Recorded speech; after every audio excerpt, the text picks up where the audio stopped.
"Mummy, you'll die if you eat that." My 9-year-old son gently whispered to me in front of the cake my husband had bought for my birthday. Despite his young age, our son always seemed unusually wise, as if he knew something beyond his years. While my husband stood in the kitchen, my son quietly swapped my husband's plate with mine. 10 minutes later, my husband suddenly started suffering, foaming and collapsing. I panicked and called an ambulance, and he was rushed to emergency. I was later horrified to learn of the horrific plot that was going on behind the scenes. I am Allison, 43 years old, a full-time employee in the food industry. I live with my husband, Ryan, who is 2 years older than me, and our 9-year-old son, Ken. Ryan and I married 10 years ago, and the following year, we were blessed with our son, Ken.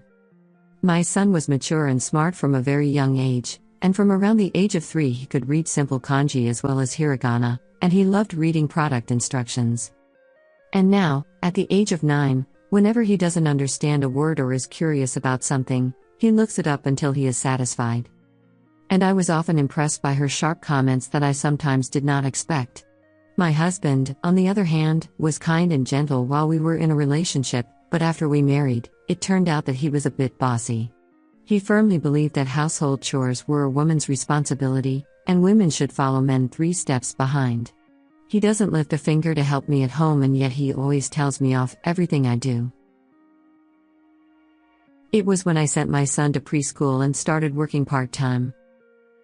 Hey, the rooms are messy lately. You must have been slacking off on cleaning.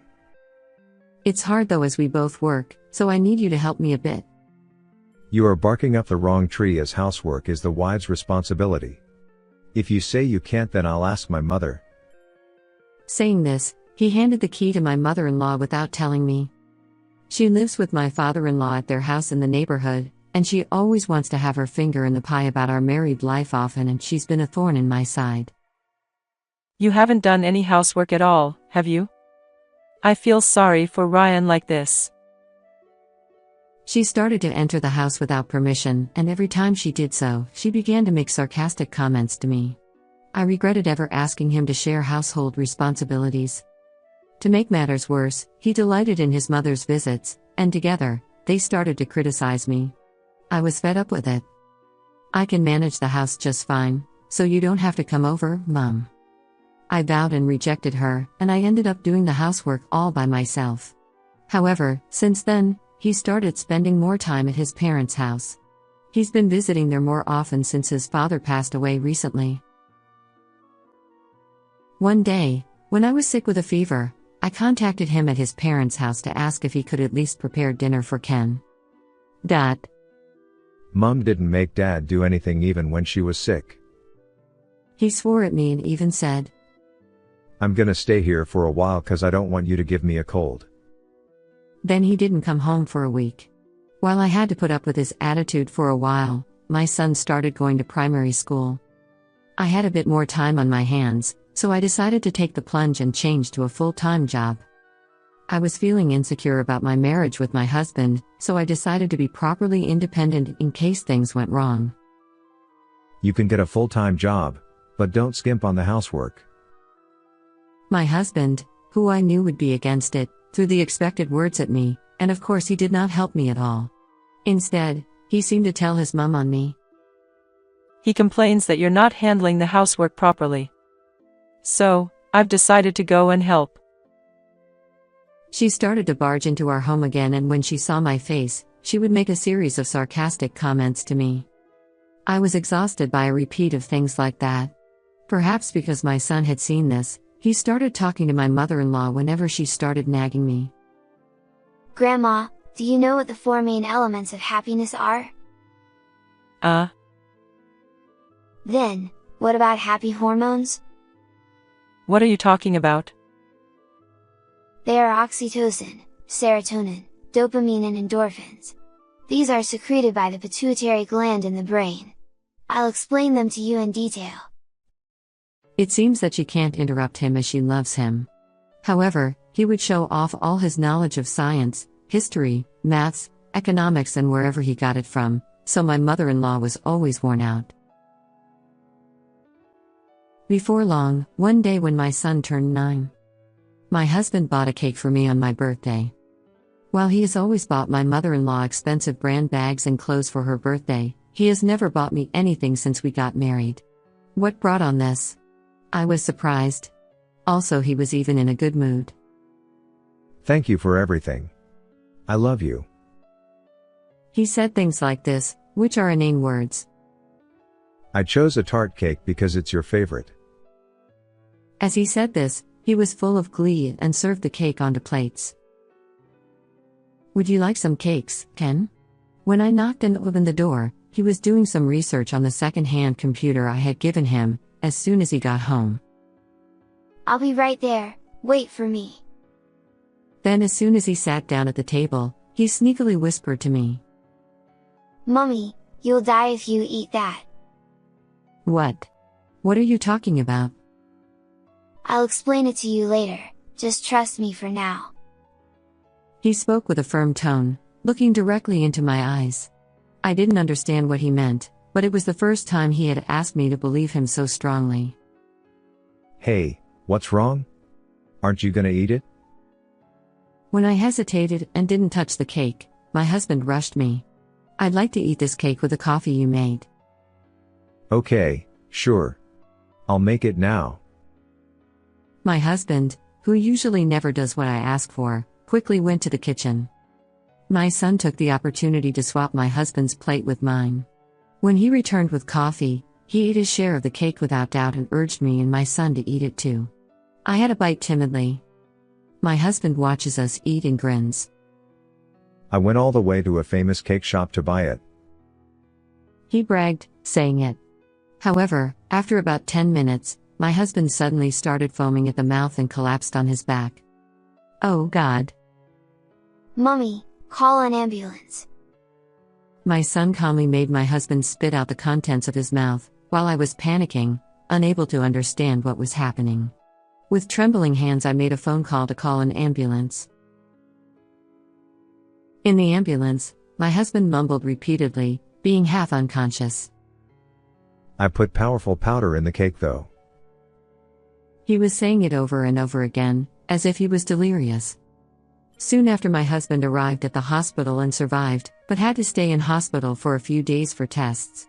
Even after completing paperwork for hospitalization and going back home, the word powerful powder, which my husband repeatedly muttered, was still stuck in my ears.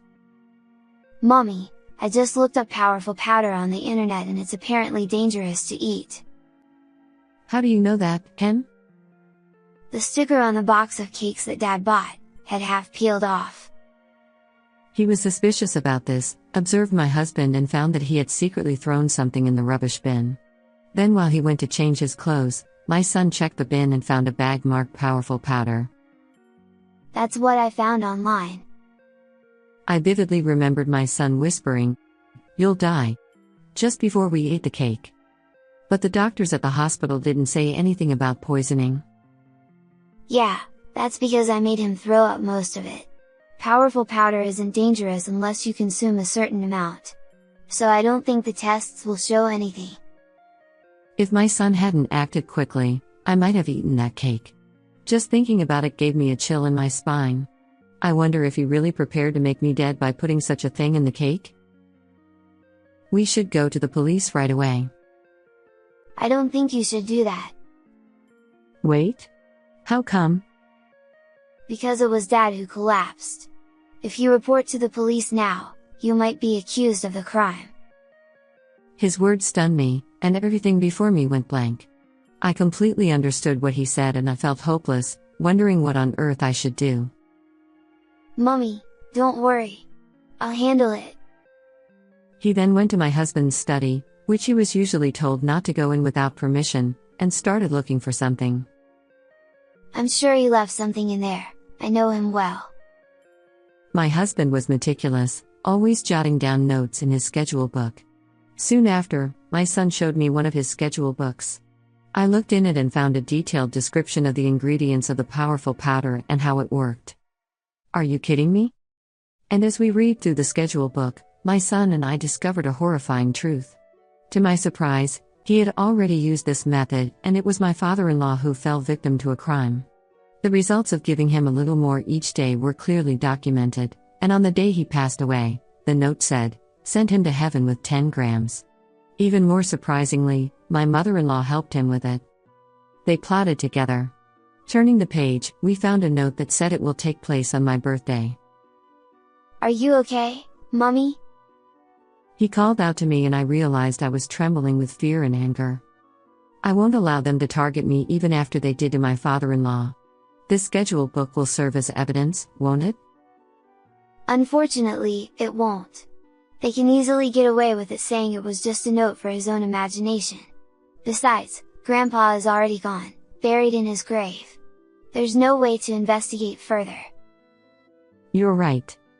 Without evidence, we couldn't bring them to justice. As I pondered our next move, he took my hand tightly in his. I'll find evidence, and I'll definitely protect you, Mummy. We're gonna catch the suspect together.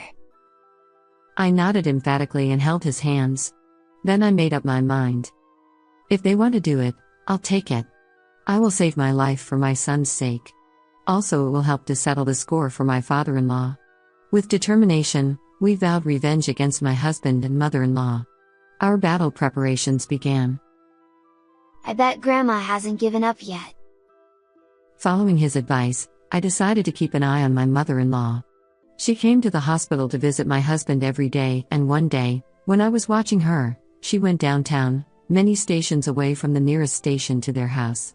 I followed her and she went into his sketchy private shop in an alley off the main road, and after a while she came out of the shop with something in her hand. "Hi, Mum. What are you doing here?" When I called her out pretending I bumped into her as I came out onto the main street, she turned around with a start. What are you doing in a place like this, Allison? You don't go to visit Ryan, rather, you're enjoying shopping in the lap of luxury? I have something to do for my work. However now, Ken is anxious about Dad's hospitalization. Could you come over to cheer him up? I invited my mother-in-law, who was being sarcastic in her usual tone, to our house. Normally I would never invite her in, but on this day I had to do something. As soon as we got home, Grandma, he greets her with a happy face. I want to show you something. Come to my room for a minute. He pulled her hand and forcefully took her to his room, giving me a signal with his eyes. Meanwhile, I checked the contents of her bag that my mother-in-law had just brought out of the shop. Inside the bag was a white powdery substance. I took a small sample and transferred it to another bag. The next day, I knew exactly where to take it. A few weeks later, on the day my husband was discharged from hospital, I asked my mother-in-law to pick him up. Meanwhile, my son and I prepared a table full of dishes to welcome them. We also made a crucial setup, which was a container of white powder, much like powerful powder. As soon as my husband and mother-in-law entered the room, my son led them to the table. You know, I helped make this feast. Dig it up. They sat down in front of the food and after a while began to whisper something. Mom, could that be? Of course not. There's no way it would be here. They looked at the white powder on the table and turned pale. Are the meals all right? Even though I asked about the food, they remained silent, refusing to try the food. By the way, this powder is said to boost energy when sprinkled on meals. I handed the white powder to my son, saying, "Sprinkle it for them." Stop it. Don't put something we don't know about. My husband shook my son's hand off with a terrified-looking face. What makes you both so frightened? I want both of you to stay healthy. I put on my best smile and she shouted. Enough. How come? You also poured it over the cake because you wanted me to stay healthy, didn't you? You ended up eating it yourself and being taken to the hospital in the end though. I presented a document to them, who looked startled. I had our company's inspector analyze this substance. Here are the results. It contains dangerous components, and depending on the amount, there is a possibility that you could end up being a dead man. He had shifty eyes when unexpected evidence was presented. What are you talking about? I know nothing about it. But I had the substance from your mother's bag tested. Do you always open people's bags without permission? Also, I only bought it because I heard it was a dietary supplement. I confronted them with more evidence to the two of them, who keep on playing dumb. Well, what's this then, it says, send him to heaven with 10 grams. This is the date your father was rushed to the ambulance, isn't it? When I put a photocopy of my husband's scheduled book on the table, my husband, who had been silent for a while, began to speak, as if he accepted it without a fight. Dad was annoying. He didn't like how close Mom and I were, and he always bossed us around everything we did. Exactly. He constantly meddled between us, always sticking his nose in. Do you think I can't forgive someone like that? Perhaps they bore a grudge against my father-in-law, who warned them as he worried about his mama's boy and his son's mother who is over-attached to her son. I was disgusted with how selfish their motives were. Then, taking advantage of the fact that things went well with my father-in-law and it didn't get caught, he also tried it on me. You're an eyesore too. Yes, you are. You are really annoying to us. That's not a damn good reason to make us dead. What you both have done is a crime. I'm gonna report this to the police now and also provide the evidence. I won't let you do that. He suddenly lit the documents on the table with a lighter. Now there's no evidence. The police will probably dismiss the report as a make-up story of petty revenge for bullying the daughter-in-law you made against my mom. He came up to me with a confident look, but my son pointed out nonchalantly. Dad, that's just a photocopy. Also, I recorded the whole conversation just now on my voice recorder, it serves well as proof. What the? He turned pale in a moment. We were so close to getting rid of the obstacle. She was also stunned. How could you think of carrying out such a sloppy plan, Dad?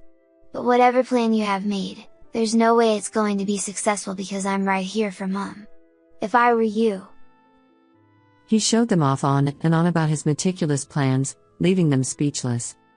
I reported everything to the police and told my son. There's no way your dad is capable of doing that as he is Mama's boy who depends too much on his parents. But you shouldn't become like him, Ken. You must use your knowledge wisely. Of course, I will. Don't worry, Mummy. All this time, they both remained silent, unable to say anything back. We don't need a husband or father like this. Don't say that. I'll apologize. Just don't call the police. I'm sorry. Although the two suddenly started to make a humble apology, it was too late. At best, you should reflect on what you did from behind bars. Goodbye. In the meantime, the police arrived and the two were taken away crying and screaming. Soon after, the photocopy of his scheduled book and the voice recorder audio served as evidence, leading to my husband and mother-in-law's arrest. The investigation extended to the individual shop where my mother-in-law purchased the poison, resulting in the shop owner's arrest as well. I divorced my husband and I claimed $19,800 each as compensation for the attempt on my life by my husband and mother-in-law. They will have to sell the in-laws' house to pay the money, leaving them with no place to return to after getting out of jail. I left the house where I had lived with my son. I believe you have the 4 main elements of happiness, so you'll definitely be happy, Mummy. I guarantee it. You do? I'm already happy because you've helped me become free though, Ken. Smiling alongside my son, we're making the most of every living moment. How did you find this story? Please subscribe to our channel. Until next time in the next video.